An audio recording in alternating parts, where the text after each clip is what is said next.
Happy AY po sa ating lahat. Happy Valentine's Day po. Tama, wala pong sumagot. Kasi po, according sa ating promotional talk earlier ni Sister Bridget, we do not partake or participate sa Valentine's Day. Lahat po ay nakikinig. So, but the good news is, every day po is a chance para maipakita natin sa ating mga mahal sa buhay that we truly love them.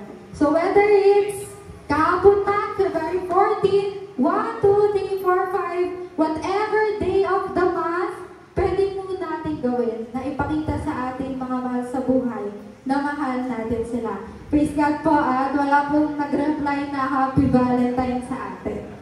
So,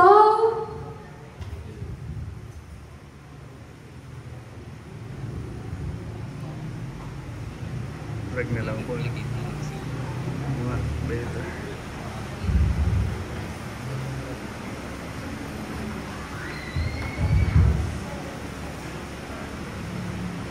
okay. Ayan po. Sa ating pong tatalakayin ngayong gabi, meron po bang nakakabasa nito? Meron po or meron po sa inyo na familiar na sa mga words or language na to? Meron po ba? Try to guess lang po. Clue ay nasa flash na rin po. Sa screen. Ano po? Love. Tama po kasi ang theme po ng promotional at AY ay love. So ito po ay Hebrew word na ibig sabihin ay love. At ito po ang tatalakayin natin ngayong hapon. Our opening verse, matatagpuan natin sa 1 John chapter 4 verse 8. Sabay-sabay po natin basahin in 3, 2, 1, go. Whoever does not love does not know God, because God is love. 1 John 4:8. Sino po dito ang marunong magmahal? Taas na po ng kamay nyo. Ayan. Lahat po ba? Amen. Lahat daw po. Ngayon po ang tanong, sino dito ang kilala ang Panginoon? Lahat din po. Kasi according po sa ating verse, kung kilala natin ang ating Panginoon, tayo ay marunong magmahal. And vice versa, if hindi po natin kilala ang ating Panginoon, hindi tayo marunong magmahal. Okay? Next slide. So ano nga po ba ang sinasabing pagmamahal na ito? Paano ang pagmamahal na ito? According po sa ating Bible, generally speaking po, meron tayong 4 kinds of love. First is eros. Sino po dito ang mag-asawa? Mag-asawa. Pinaalam po nila yung mga asawa nila. Muwi na. Asan po dito yung mga asawa? Andan po, si Brother June and Sister Mylene. Asan po kayo? Taas mo po yung mga kamay nyo. Si Pastor Marlon. Ayan, madami po sa atin. Ang pagmamahal po na namamagitan sa mag-asawa ay tinatawag na Eros. Okay? Second ay storge. Ito naman po ang pagmamahal na namamagitan sa pamilya. So, sino po dito ang kasama ang pamilya? Amen po. So, ang pagmamahal po na namamagitan sa inyo at sa atin ay tinatawag na storge. Okay, next. Pangatlo, philia. Sino dito ang my sisters by heart? Brothers by heart. Not by blood, but by heart. Pwedeng totoong kapatid, or pwedeng kapatiran sa loob ng church. Kung may sister dyan, brothers, mga magkaibigan, ang pagmamahal na namamagitan po ay tinatawag na philia. And lastly, agape. Ang pagmamahal po na ito ay galing sa ating Panginoon. At sa Kanya lamang po natin matatagpuan ang ganitong klase pagmamahal. Ngayon, sinabi po natin, kapag kilala natin ang ating Panginoon, marunong tayo magmahal. At ang pagmamahal na agape ay galing lamang sa ating Panginoon. Magbigay po tayo greatest example. Matatagpuan po ito sa John chapter 3 verse 16. Sabay-sabay po ulit natin basahin in 3, 2, 1, go. For God so loved the world that He gave His only begotten Son, that whosoever believeth in Him should not perish, but have everlasting life.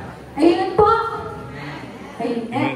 So, commonly po na, marami po sa atin na ito ang favorite Bible verse. Tama po? Amen. Kapag tinanong mo, isa-isa, favorite Bible verse. Tapos, hindi mawawala sa isang kapatiran na magsasabi ng John 3:16. Pero oftentimes po, parang nag-taken po natin siya for granted. Kasi kapag tinanong na po natin if, bakit yan ang favorite verse mo? Minsan po ay nagkukulangan po tayo ng emphasis doon sa totoong meaning po nito. Try po natin siya himay-himayin. For God so loved the world, sa ating first phrase, meron po tayong recipient at meron po tayong source of love. Ito po ang ating Panginoon, source, at recipient po sino? Sino daw po ang recipient? Tayo. Mundo. Tayo po ang recipient ng pamahal ng ating Panginoon. That He gave His only begotten Son. So dahil sa sobrang pagmamahal niya sa atin, ibinigay niya ang kanyang bugtong na anak. Anong klase pong pagmamahal ang ipinapakita dito? Agape po. Anong attribute or trait po? Selfless. Hindi, kahit sa isang bugtong na anak, halimbawa po sa ating mga magulang, kahit sa isang bugtong yun anak, ibibigay niyo po ba sa iba? Hindi. Pero ang ating pong Panginoon, ibinigay po sa atin. Because His love is Selfless. selfless. Second, third phrase, that whosoever believeth in Him, may hiningi po ba ang ating Panginoon na ibigay mo sa akin ito? Wala po. Wala. Meron po ba nakasulat dyan? Kailangan ganito, ganyan. Meron po Wala. ba? Wala. Because ang sabi lang po dito, again po yung ating lesson kanina, meron po tayong free will. Meron po tayong freedom of choice. Binigyan po tayo ng ating Panginoon nun. Wala po siyang hiningi sa atin. Nasa sa atin po kung maniniwala tayo o hindi. At ano naman pong trait yun? Unconditional. It's unconditional. Hindi po hiling ng ating Panginoon sa atin na kailangan maging perfect ka. Kailangan maging mabuti kang anak, mabuti kang kapatid. But before that po, ibinigay na po sa atin ng ating Panginoon yun. Next, should not perish but have everlasting life. At the end po, ibinigay pa rin po sa atin ng ating Panginoon ay para pa rin po sa atin.